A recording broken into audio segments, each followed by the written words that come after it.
আজকে আমরা যে সঙ্গীত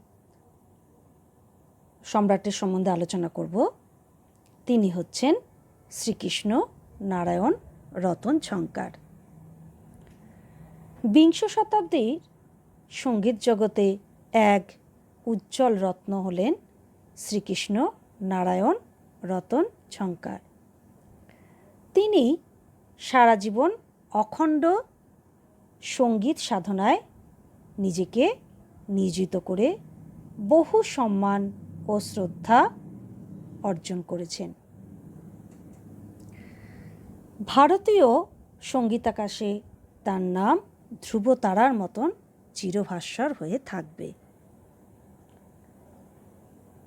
মহারাষ্ট্রের অন্তর্গত বোম্বাই শহরে এক মধ্যবিত্ত পরিবারে 31শে ডিসেম্বর 1899 খ্রিস্টাব্দে পণ্ডিত রতন ঝঙ্কার জন্মগ্রহণ করেন।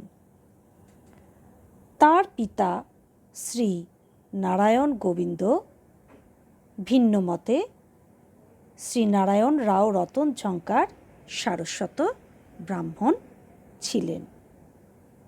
সঙ্গীতপ্রেমী গোবিন্দজি বোম্বাই সরকারের অধীনে তিনি ডিটেকটিভ ডিপার্টমেন্টে কাজ করলেও তিনি সেতার বাদনে পারদর্শী ছিলেন। প্রতিদিন তার পিতা যখন সেতারের রেওয়াজ করতেন, বালক রতন ঝঙ্কার তা মনোযোগ সহকারে শুনতেন। এইভাবে বাল্যকাল থেকেই তার মন শাস্ত্রীয় সঙ্গীতের প্রতি আকৃষ্ট হয়ে ওঠে। এরপর তিনি সঙ্গীত শিক্ষা করেন। তৎকালীন সমাজে সঙ্গীতজ্ঞদের কেউ বিশেষ সুনজরে দেখত না। সেই যুগে গায়ক বাদকরা পতিতাদের সঙ্গীত শিক্ষাদান করে জীবিকা অর্জন করতেন। তাই ভদ্র পরিবারে সঙ্গীত চর্চা খুব নিন্দনীয় বিষয় ছিল। আত্মীয় স্বজনদের আপত্তি থাকা সত্ত্বেও অত্যন্ত উদার প্রকৃতির পিতা তাকে পণ্ডিত কৃষ্ণানন্দ ভট্ট নামক এক সঙ্গীতজ্ঞের কাছে সঙ্গীত শিক্ষার ব্যবস্থা করে দেন। তার কাছে 2 বছর সঙ্গীত শিক্ষার পর তিনি পণ্ডিত অনন্ত বুয়া যোশীর কাছে কিছুদিন সঙ্গীত শিক্ষা লাভ করেন। এরপর তিনি ভাতখণ্ডেজির কাছে শিষ্যত্ব গ্রহণ করেন। দৈবক্রমে এই সময় পণ্ডিত ভাতখণ্ডের সঙ্গে তার পরিচয় ঘটে। বালক রতনের গান শুনে ভাতখণ্ডেজি অতিশয় প্রীত হন এবং ভবিষ্যৎবাণী করেন। ভবিষ্যতে এ বালক একজন প্রসিদ্ধ গায়ক হবে। আর্থিক অনটনের জন্য কিছুদিন সঙ্গীত শিক্ষা বন্ধ থাকার পর 1912 খ্রিস্টাব্দে তিনি পণ্ডিত ভাতখণ্ডের শিষ্যত্ব গ্রহণ করেন এবং ভাতখণ্ডেজির কাছে নিয়মিতভাবে তালিম নিয়ে অসাধারণ ব্যুৎপত্তি অর্জন করেন। ভাতখণ্ডেজি প্রিয় শিষ্য রতনকে আদর করে বাবুরাও বলে ডাকতেন। বিনা পরিশ্রমীকে শিক্ষাদান করতেন। ফৈয়াজ খাঁর কাছে সঙ্গীত শিক্ষা। 1916 খ্রিস্টাব্দে রতন ঝঙ্কারজি বরোদায় অনুষ্ঠিত প্রথম সর্বভারতীয় সঙ্গীত সম্মেলনে অংশগ্রহণ করেন। ফলে বহু সঙ্গীতজ্ঞের সঙ্গে তাঁর পরিচয় ঘটে। 1917 খ্রিস্টাব্দে ভাতখণ্ডেজি বরোদার মহারাজা শিবাজি রাও গাইকোয়াড়ের কাছ থেকে রতনের জন্য বিশেষ বৃত্তির ব্যবস্থা করেন এবং ওস্তাদ ফৈয়াজ খাঁর কাছে সঙ্গীত শিক্ষার জন্য বরোদায় পাঠান। ফৈয়াজ খাঁ সাহেব রতনের মতো সুকণ্ঠ ও ভাতখণ্ডেজির নতুন শিক্ষা পদ্ধতিতে শিক্ষিত প্রিয় ছাত্রকে মন প্রাণ দিয়ে সঙ্গীত শিক্ষাদান করতে থাকেন। ফৈয়াজ খাঁ সাহেবের কাছে তিনি একাদিক্রমে 5 থেকে 6 বছর শিক্ষা গ্রহণ করে বিশেষ দক্ষতা অর্জন করে। এরপর তিনি বিভিন্ন অনুষ্ঠানে ওস্তাদজির সঙ্গে অংশগ্রহণ করতে থাকেন। এমনকি তিনি বিভিন্ন রাজ দরবারেও সঙ্গীত পরিবেশন করার সুযোগ পান। এরপর তিনি যে বিদ্যা শিক্ষা করেছেন সে সম্পর্কে আমরা জানব।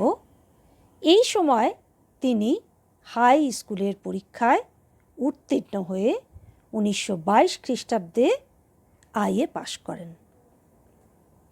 1923 খ্রিস্টাব্দে বিএ পড়ার জন্য গুজরাট কলেজে তিনি ভর্তি হন।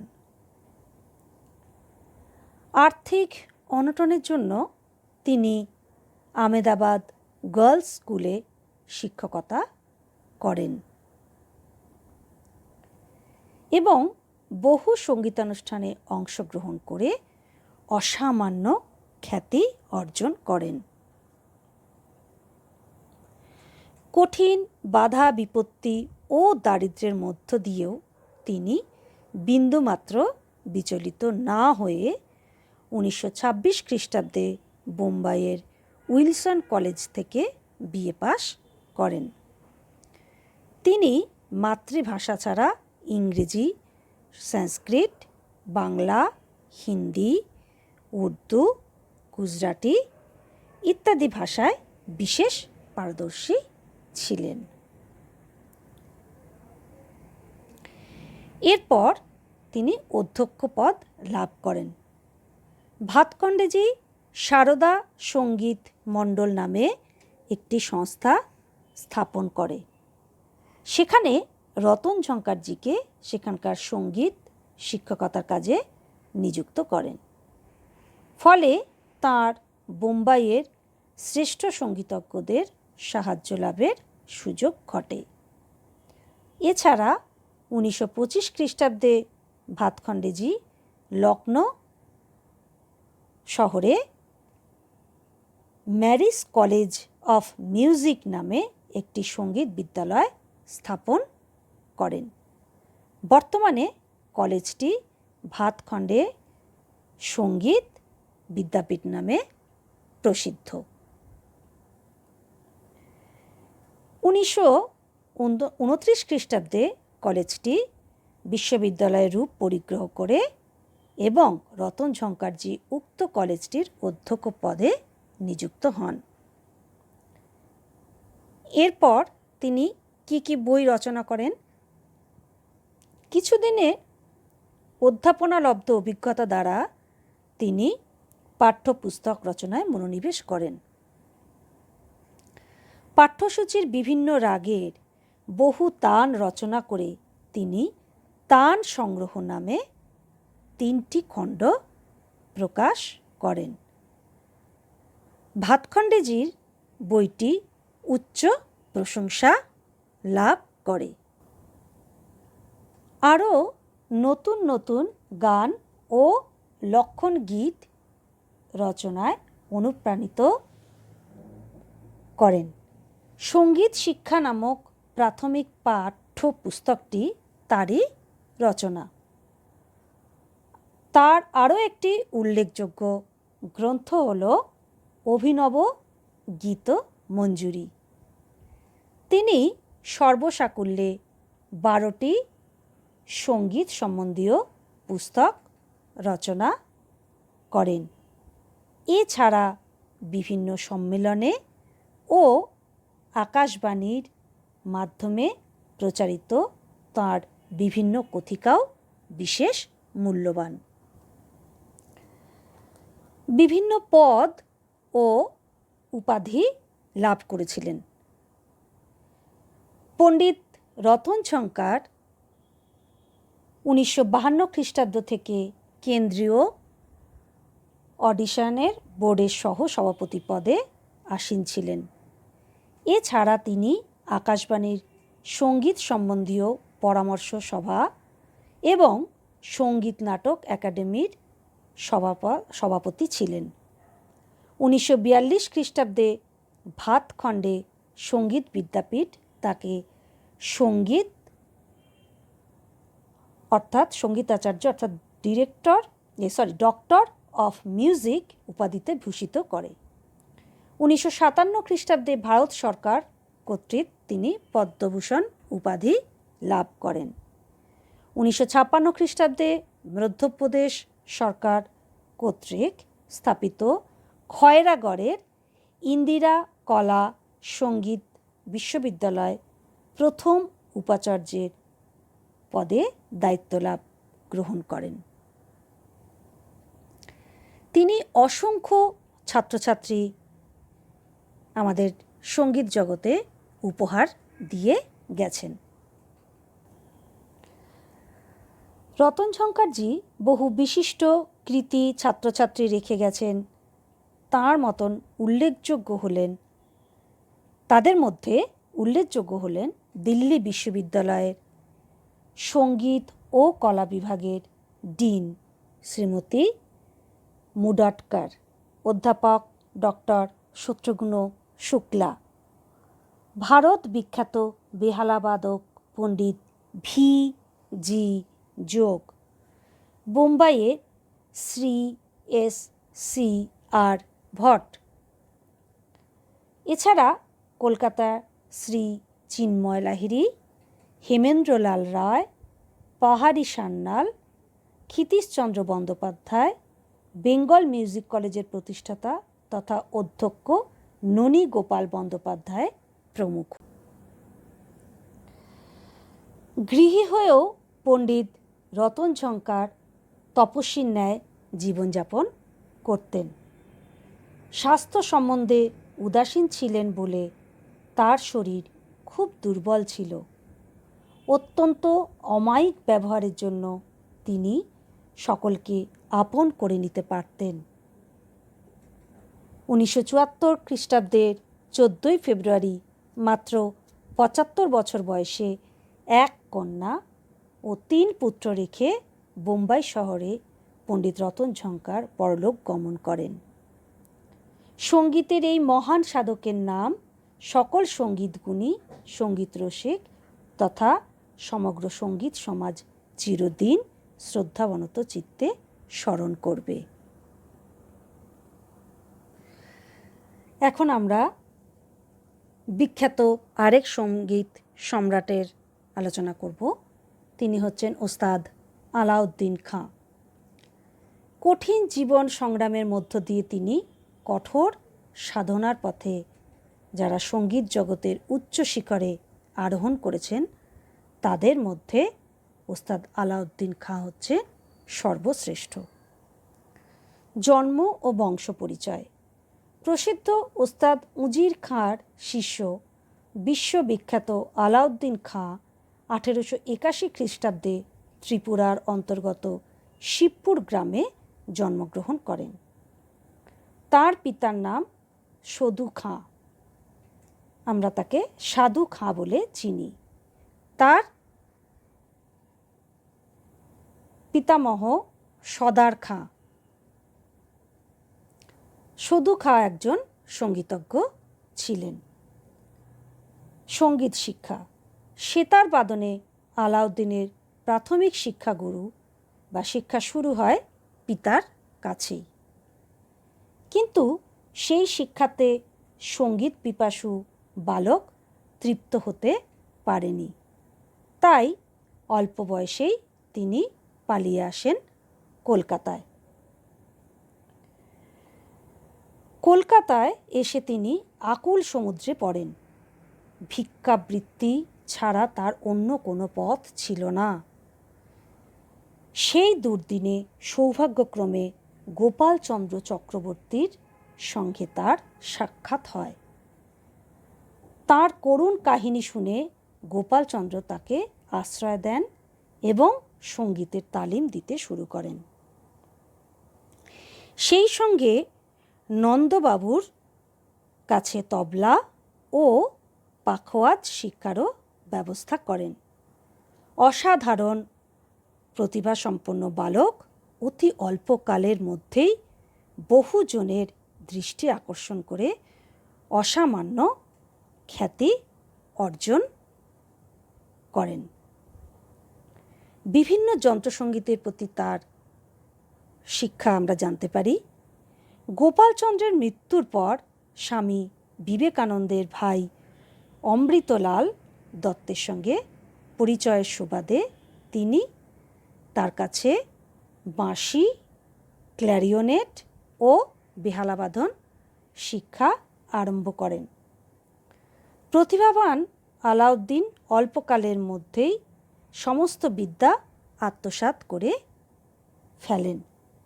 এরপর তিনি তৎকালীন প্রসিদ্ধ সরোদবাদক আহমদ খাঁর সঙ্গে সাক্ষাৎ করে তাকে সেবার মাধ্যমে সন্তুষ্ট করেন। আহমদ খাঁ প্রসন্ন হয়ে তাকে সরোদবাদন শিক্ষাদানে সম্মত হন। কিছুদিন পর আহমদ খাঁ তাকে উত্তরপ্রদেশের রামপুরে নিয়ে যান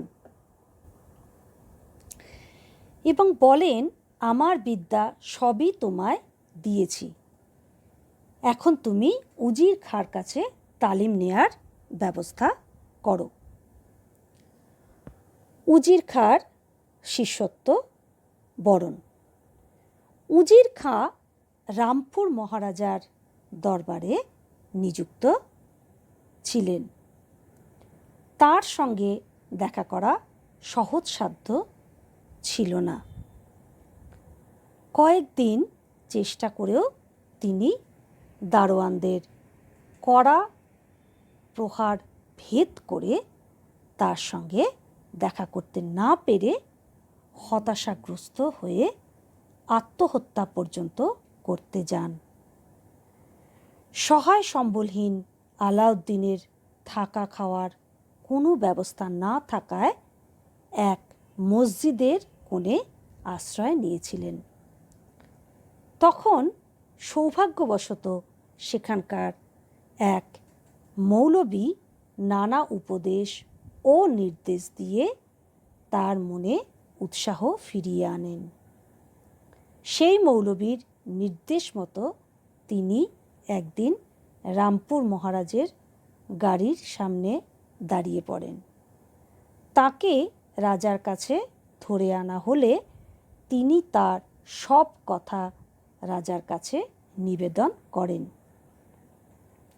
আলাউদ্দিনের কথায় মহারাজ অত্যন্ত সন্তুষ্ট ও প্রভাবিত হয়ে তার সুষ্ঠুভাবে থাকা ও উজির খাঁর কাছে সঙ্গীত শিক্ষার ব্যবস্থা করে দেন। অপরিসীম আনন্দিত মনে আলাউদ্দিন রোজ গুরুর কাছে যান, কিন্তু কোনো দিন দেখা মেলে না। এভাবে দিনের পর দিন, মাসের পর মাস কেটে যায়। রোজই তিনি গুরুর কাছে যান এবং বিফল মনোরথে ফিরে আসেন। অবশেষে একদিন গুরুর দর্শন লাভ করেন। উজির খাঁ বলেন, এতদিন আমি তোমার ধৈর্যের পরীক্ষা করেছি, তুমি সেই পরীক্ষায় উত্তীর্ণ হয়েছ। আমি তোমাকেই শিষ্যরূপে গ্রহণ করলাম। অসাধারণ প্রতিভাবান কিশোর তার কাছে সরোদ, রবাব ও সুরশৃঙ্গার শিক্ষালাভ করেন। এই সময় তিনি অন্যান্য কলাকারদের কাছে নানাবিধ সঙ্গীত বিষয়ক শিক্ষালাভ ও সংগ্রহ করেন। এরপর সঙ্গীত সফর। এরপর গুরুর অনুমতিক্রমে তিনি দেশ ভ্রমণে বের হন এবং কালক্রমে ভারতবর্ষ তথা সমগ্র বিশ্বজোড়া খ্যাতি অর্জন করেন। সেই সময় তিনি মৈহর স্টেটে স্থায়ীভাবে নিযুক্ত হন। কিছুদিন পর তিনি নৃত্যশিল্পী উদয় শঙ্করের দলে যোগ দেন এবং Italy, France, Germany, Belgium, America প্রভৃতি দেশ তিনি ভ্রমণ করেন। এরপর তিনি একটি উল্লেখযোগ্য ব্যান্ড উদ্ভাবন করেন। আলাউদ্দিন খাঁর একটি স্মরণীয় কীর্তি হল মৈহর ব্যান্ড উদ্ভাবন। মৈহর স্টেটে নিযুক্ত থাকাকালীন তিনি এই ব্যান্ড গঠন করেন।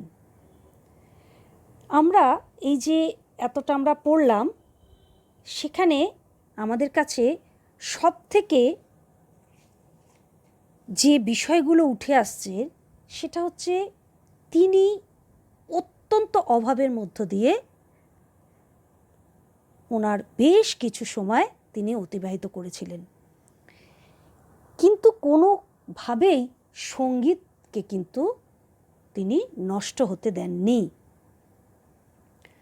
বিভিন্ন বেশ কিছু ভালো লোকের সান্নিধ্যে এসে তার সঙ্গীত শিক্ষা কিন্তু থেমে থাকেনি। তার প্রতি ঈশ্বরের যে বিশেষ কৃপা, তার ফলেই কিন্তু তিনি বিভিন্ন গুণীজনদের সাহায্যে তিনি কিন্তু নিজেকে একজন সঙ্গীতজ্ঞ হিসেবে প্রমাণ করতে পেরেছিলেন। আচ্ছা, আমি কি বললাম, একটি উল্লেখযোগ্য ব্যান্ড তিনি তৈরি করেন, সেটি হচ্ছেন মৈহর ব্যান্ড। ভারতীয় অর্কেস্ট্রা সৃষ্টির ইতিহাসে এটি একটি উল্লেখযোগ্য সংযোজন। অতি সাধারণ বাদকদের নিয়ে গঠিত এই ব্যান্ডকে তিনি মর্যাদার উচ্চ আসনে সুপ্রতিষ্ঠিত করেছিলেন। তার এক কন্যা ও এক পুত্র ছিল।